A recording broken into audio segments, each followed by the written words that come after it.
Guys, welcome back to Medical Coding with Blue. Today's episode is all about what is medical coding tutoring.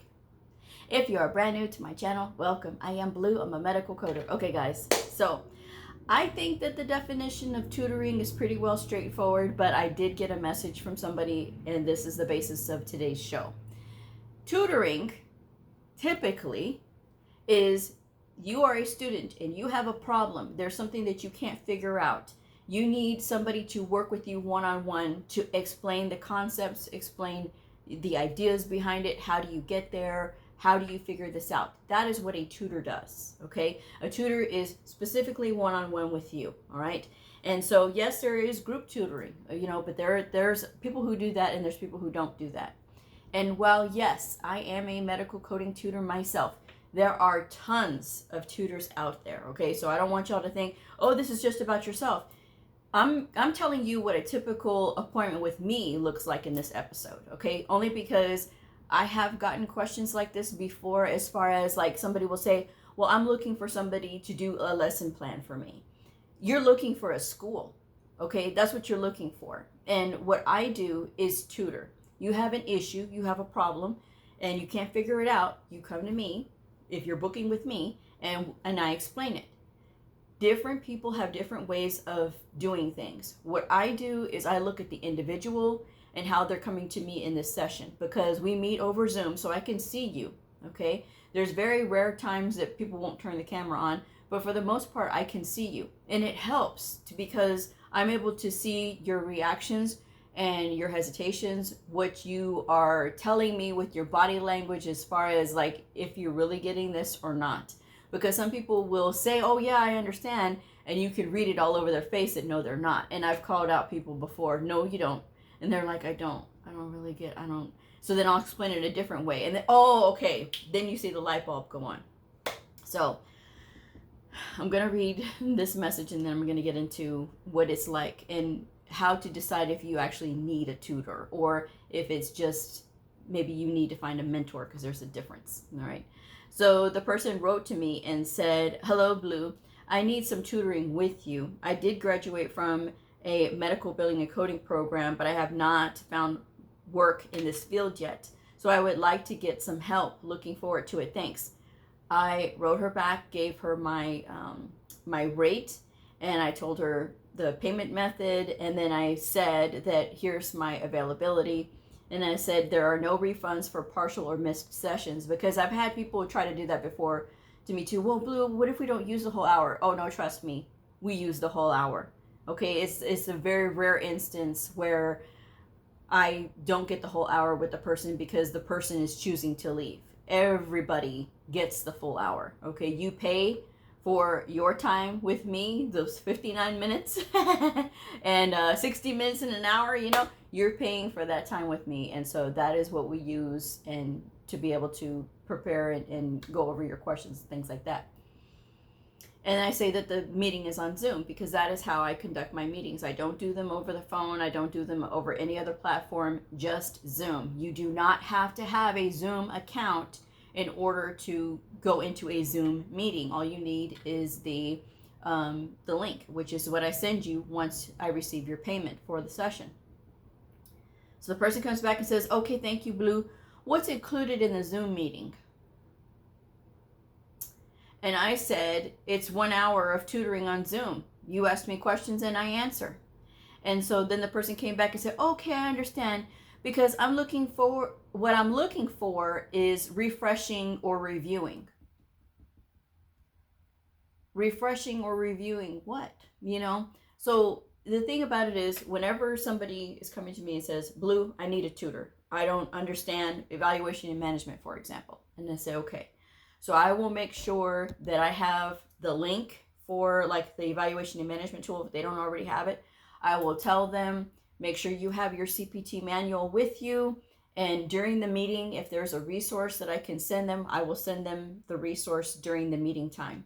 I do expect if I send you a resource in the meeting that you actually click on the link, because I have sent links before and then the person will message me afterward asking me to send them the links again. No, because I send it to you during the meeting, you're supposed to click on the link so that way you have the page up. or you can copy the link down. That's part of your responsibility as a student. Now, yes, being a student is a lot. There's a lot of things that there's a lot of information is coming at you at one time, right? And so, of course, it can be overwhelming, but you still have to keep up, especially if somebody is taking the time. And yes, while you are paying them, they are taking their time to share their expertise with you and share these resources with you. You need to gather them as you get them, okay? So that's part of the whole deal is, okay, if I know of a resource, if there's something else that I know I can share with you, I will send you the link for that in the chat. And all you have to do is just click on that link so you have it up, okay? So that when you leave the meeting and all the conversation goes away, it's there for you, so for you to review.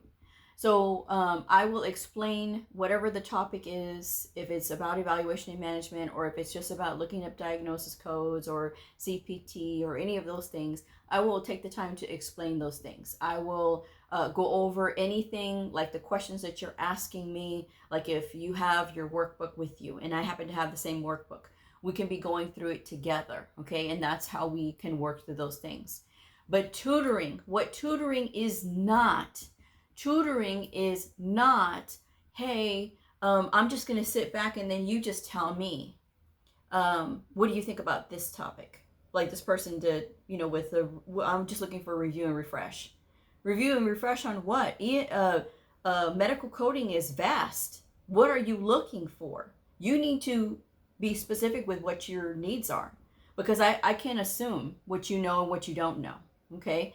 And so I expect you to come to me with these questions already prepared. But what tutoring is not setting up a lesson plan for you so that you can say, oh, well, here's your homework and now you work on it and I'll grade it when you get done. And no, absolutely not. Once that hour is done, or whatever the time that you paid for is done, that's it. So you either need to have already answered the questions so that we can review, because sometimes you say, well, Blue, I answered these questions and I'm not understanding why I'm getting them wrong. So then we go over that scenario or whatever, and then I look at your codes. Okay, this is why, and I can explain that that's what happened and this is what went wrong.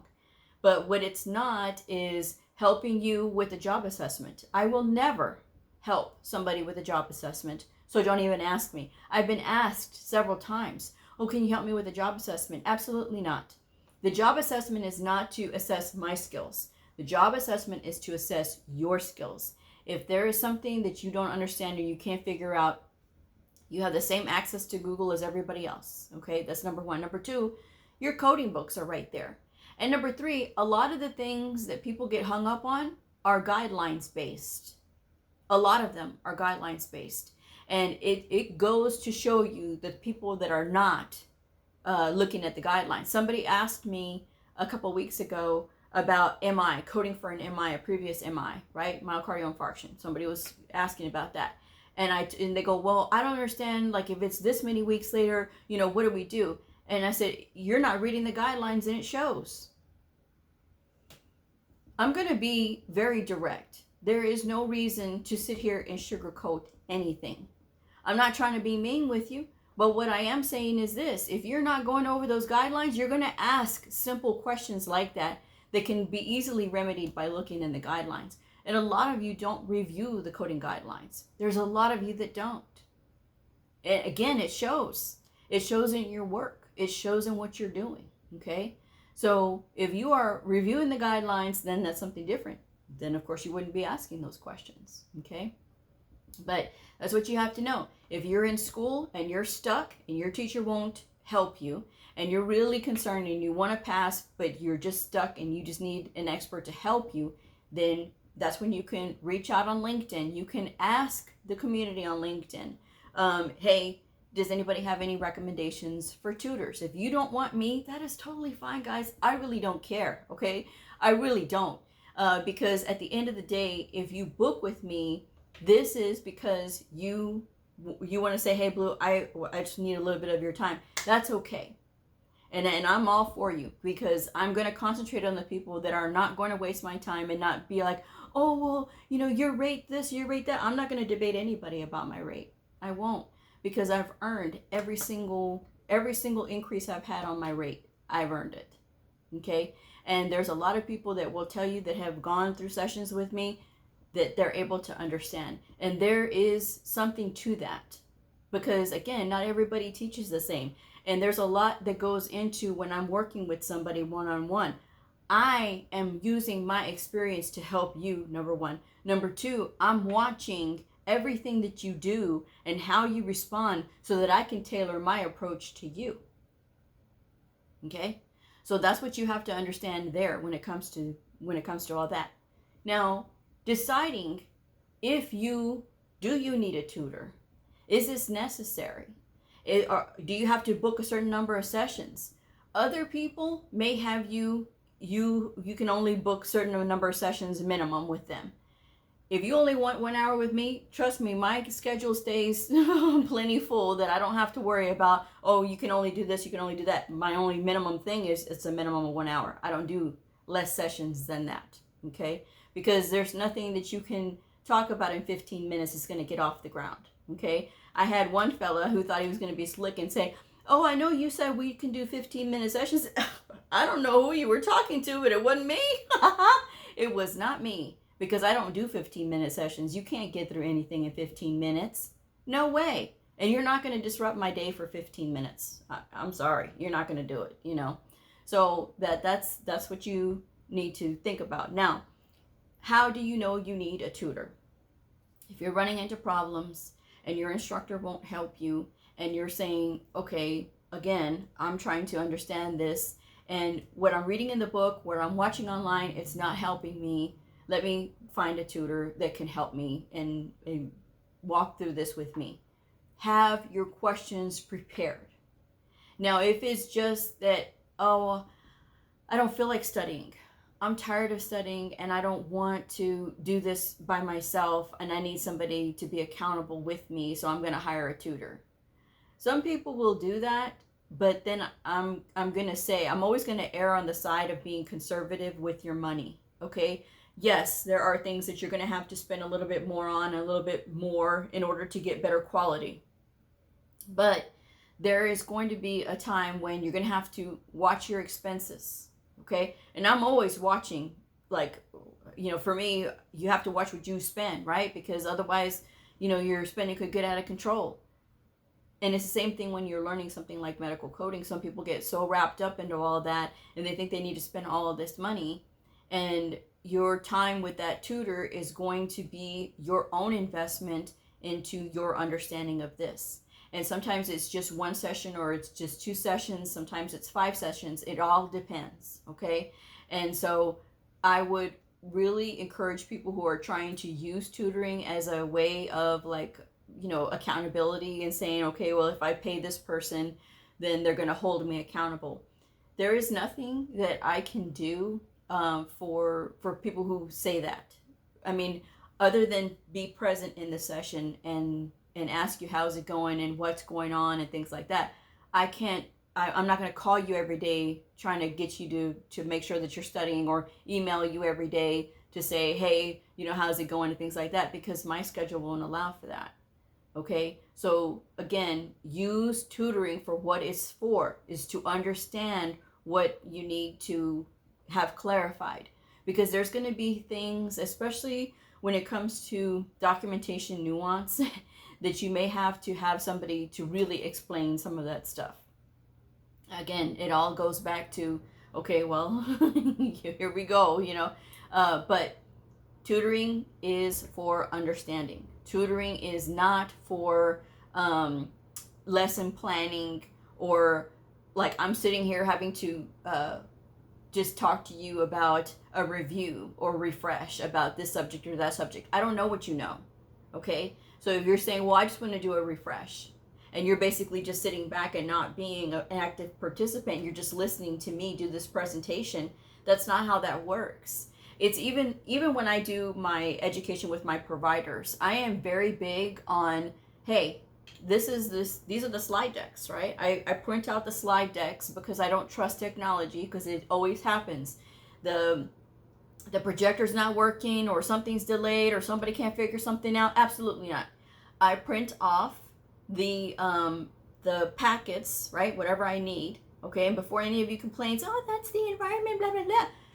I've had providers who have the same packet and they keep it with them and they write their notes on it when they work with me. So trust me, I know what I'm doing when it comes to that. So I print out all the slide decks and I give it to my providers when we're having our meeting, our education meeting. And I do not stand up there and say, you know, I'm reading off the slides and this and this and this and we're going over this. No, absolutely not. Absolutely not. Because that's not how you learn. You learn by being an active participant, and that is what tutoring does. And in the instance of my providers, I have my providers read the slides to me. So I tell them, you're going to read the slides because I already know what I wrote. And I'm not going to sit here and talk to an audience where you're getting bored and you're not engaged. You need an activity to do, right? They need an activity to do. So I ask them, we're going to go around the room and read one slide and then the next person goes, or I can call on you. Oh, no, Blue, we'll go around around the room. Okay, so this is so that I don't have to sit there and call you out, right? But we read the slide, they read the slide, and then I say, okay, I'm gonna stop.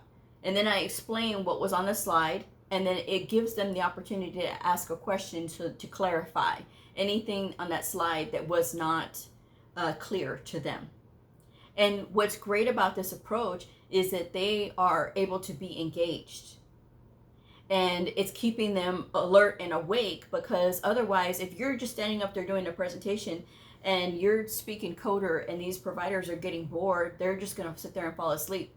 Now, this happened to a coworker of mine who was doing a presentation, and I'm in the audience too, and I'm watching my coworker, and I'm looking over at these providers, and they're falling asleep because the person was talking and reading off the slides exactly. You can't do that. And again, it is the same thing if I'm tutoring you. That is why I expect you to be ready with questions and to have a list is great of questions specifically, like, okay, well, I need help with ICD-10-CM and CPT. We can cover both if the time permits. We can cover as much ground as you want to, okay? But that's how you keep the interaction engaging. And that's how people learn. That is the best way to get people to learn, is to actually put them boots on the ground. Instead of trying to sit here and just talk to them, because I mean, everybody has a different attention span. And sometimes there's going to be a lot of things on your mind, or maybe you're getting distracted easily. That's also a thing too, okay? So that's what I will say for that, is that anytime I'm tutoring with somebody, I expect them to be prepared, come with their books, and be ready to be in this session. What I would request is that you make sure that you have the time to be in this session, okay? This is serious stuff, okay? This is your time to learn because you're paying for this time. So all of the distractions need to go away. The barking dogs, the cats walking across, no. I don't need to see any of that. I don't, because this is your time to study. This is your time to be focused. And if you're sitting here trying to hush the dog, dog's going to keep on barking. Dog's not going to shut up just because you tell him, oh, Sparky, be quiet. You know, Sparky's not going to be quiet. They're going to keep on barking. So you need to put the dog away so that you can be present in that meeting, okay? And it's just for however long you're booking, okay? Some people have booked 2 hours, and that 2 hours flies by really quick, okay? But that's something that you have to know there, all right? But again, being prepared is the best way to utilize your time and maximize the time that you have with somebody like me who can answer fairly anything that you're going to ask me, okay? And to try to figure out, like, what is the best way to know when to code something like initial injuries, sequela. I get that question a lot too in subsequent visits. You know, when does that apply? What about this modifier? What about that modifier? And so we could talk about that as well. It's anything that you want to go over. People will say, well, what about E&M? I can go over that too. E&M is not hard, guys. It is not hard. A lot of you get so worked up about E&M because of what you heard from somebody else. Even before you get to the subject, you'll get all spun up about, oh, E&M is so hard. E&M is not hard. It is a matter of learning your table of risk and what each box covers. Because at the end of the day, E&M is all about the provider's cognitive work. Knowing which E&M codes apply to what setting, what the difference is between a new patient and an established patient. I did a video about new versus established patient. Do you know that is still one of the lowest viewed videos that I have? And it's very frustrating for me as a content creator here on YouTube that talks about medical coding, is that when I talk about medical coding, those are the lowest viewed videos. But if I'm talking about the career and trying to find your first job and study tips, those take off. But when I'm covering specific topics like y'all want me to, or y'all have said y'all wanted, no one watches it. And I don't get it. That I don't get. So I have said that I'm going to be posting those, if I get a hankering to do education videos like that in the future, I will put it on Patreon. Okay, and Patreon, if you don't know, is a lot like YouTube, only you pay to support the creator, which would be me. But it's the minimum pledge right now is $15 per month, and $15 gets you access to all of the coding worksheets that I've posted, the medical terminology worksheets, some of the, the word searches and crossword puzzles and things like that I have done for medical terminology and things like that. So those are the things that you can find there. And you don't have to subscribe past a month. You know, some people stay and they enjoy all of the content that gets posted there because it's content that I don't post here on YouTube, okay? And not only that, you get to know a little bit more about me. Because here, I just talk about the coding side. And yes, y'all do have some knowledge about me personally, but a lot of the personal stuff I leave off here, you know, because you come here for coding, you know, for medical coding. And Patreon is more about like my personal thank you for like supporting my channel, you know, and I really appreciate that. So like I said, if I ever get a hankering to do any kind of specific topic like that again, I will make sure that I post that only on Patreon, because it just does not do well. I don't know why y'all do this to me, and it just does not do well at all. You know, I try to like advertise about those types of shows and drum up excitement about it. Still nothing, you know. Anything I've done on E&M in the past, it didn't do well at all either. And I don't get it, you know, because for me, if I'm a student, I'm going to want to find those resources. I'm just saying. So with that said, hopefully this clears it up. You know, other people may have different platforms that they do use for tutoring, but that's just my thing is that we will be on Zoom and you will see me. You do not have to turn your camera on, although a lot of people prefer to have their camera on anyway, so at least that way I can see and I can gauge, you know, if you're getting it or not, you know, and just being prepared for your tutoring session so that you can maximize that time. And that's where you're going to get that specialized, that one-on-one attention. Tutoring is not lesson planning, homework, holding you accountable, okay? Don't use it for holding you accountable. You need to hold yourself accountable.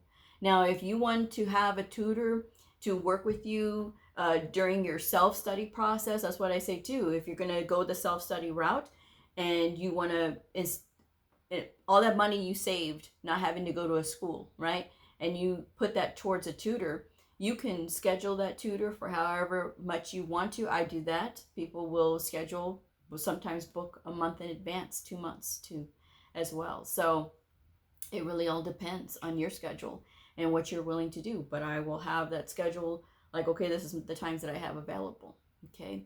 And so for tutoring, typically my schedule runs from Tuesday to Saturday, and anytime can be booked in between there. There are exceptions on other days, but those are going to be the exceptions and not the rule, okay?